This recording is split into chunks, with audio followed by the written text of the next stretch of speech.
Bonjour et bienvenue dans cette vidéo dans laquelle on va voir comment mettre un nombre sous forme exponentielle. Donc globalement un nombre complexe, il peut avoir trois formes. La forme algébrique, alors la forme algébrique parce qu'elle est unique, il n'y a qu'une seule façon de mettre un nombre complexe sous forme algébrique.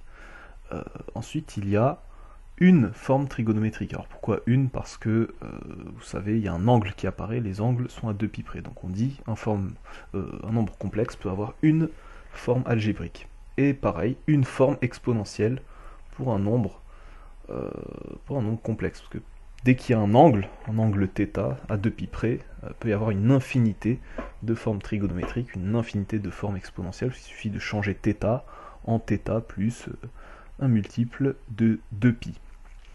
Ok, donc globalement, on a algébrique, trigonométrique, exponentielle. Voilà, les trois formes d'un nombre complexe. Et la forme trigonométrique, c'est la forme intermédiaire entre la forme algébrique et la forme exponentielle. Donc, bon, nous, on a une forme algébrique ici. On va, dans un premier temps, calculer le module de z. Donc ça, c'est la première étape. Donc, module de z égale, donc on applique la formule racine carrée de moins 1 au carré, plus racine de 3 au carré. Donc c'est égal à racine carrée de 1 plus 3. Donc c'est égal à racine de 4 et c'est égal à 2. Donc le module de z est égal à 2. Donc une fois qu'on a le module, donc on a un des ingrédients pour notre forme exponentielle, donc c'est le module. L'autre chose qu'il nous faut, c'est un argument, donc je précise bien un argument, parce qu'il y a une infinité à 2π près, on avait dit. Donc maintenant, je vais factoriser par le module, donc je vais mettre 2 en facteur. Donc si je mets 2 en facteur, eh bien je vais diviser par 2 les autres termes. Donc faire 1,5 plus i racine de 3 sur 2. Ok. Donc maintenant, quand on est ici, on va essayer de voir quel angle va nous permettre d'avoir son cosinus égal à moins 1,5 et son sinus égal à racine de 3 sur 2. Parce que pour la forme trigonométrique, on veut une forme cos θ plus i sin θ. Donc le moins 1,5, ça doit être le cos θ, et le racine de 3 sur 2, ça doit être le sin θ. Donc je pense que ce qui est le plus pratique, c'est faire un cercle trigonométrique. Comme ça, au moins, on va placer voilà, ces deux valeurs pour mieux voir le nombre, enfin l'angle θ que l'on va prendre, on va choisir comme argument. Donc le cos égale à moins 1,5, donc je place moins 1,5 en abscisse, parce que cosinus c'est en abscisse, voilà, donc je mets moins 1,5, et racine de 3 sur 2 en ordonnée.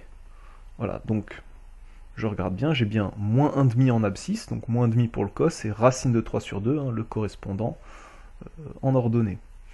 Parce que dès qu'on a des 1,5, des moins 1,5, l'autre ça sera du racine de 3 sur 2 ou moins racine de 3 sur 2. Alors, voilà, donc c'est avec l'habitude, on verra que c'est toujours quelque chose comme ça. Donc, ok, donc là j'ai placé l'angle θ sur le cercle trigo.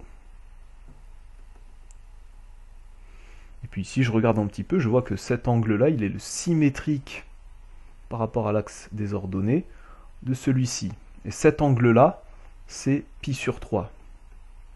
Voilà, si on se réfère au premier cadran, donc l'angle qui nous intéresse, hein, donc je vais le mettre plutôt en rouge, voilà, pour qu'on ait, c'est vraiment lui qui nous intéresse, hein, de cosinus moins demi et de sinus égale racine 3 sur 2, c'est 2π sur 3.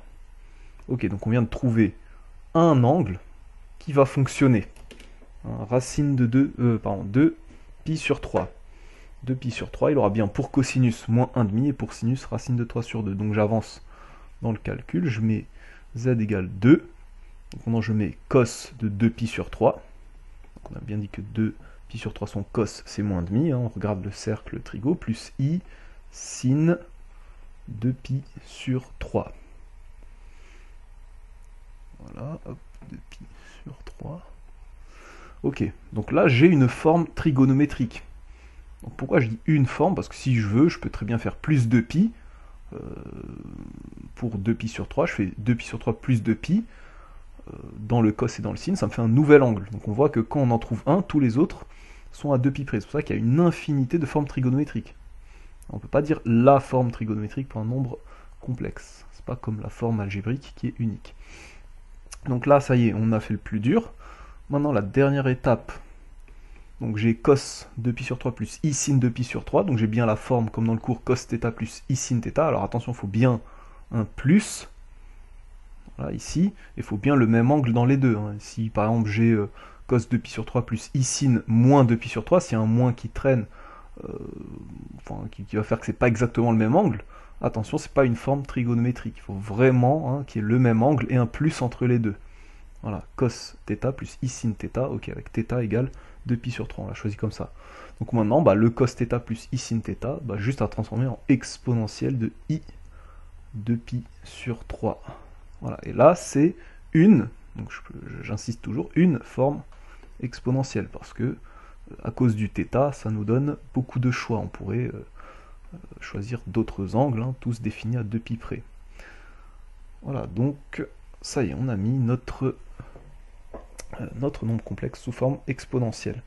Donc je vous remercie de votre visionnage, donc abonnez-vous, laissez des commentaires, voilà, dites-moi ce que vous avez pensé de la vidéo, cliquez sur pouce bleu, ça sera déjà bien. Donc je vous remercie et je vous souhaite une bonne réussite en maths. Ciao ciao.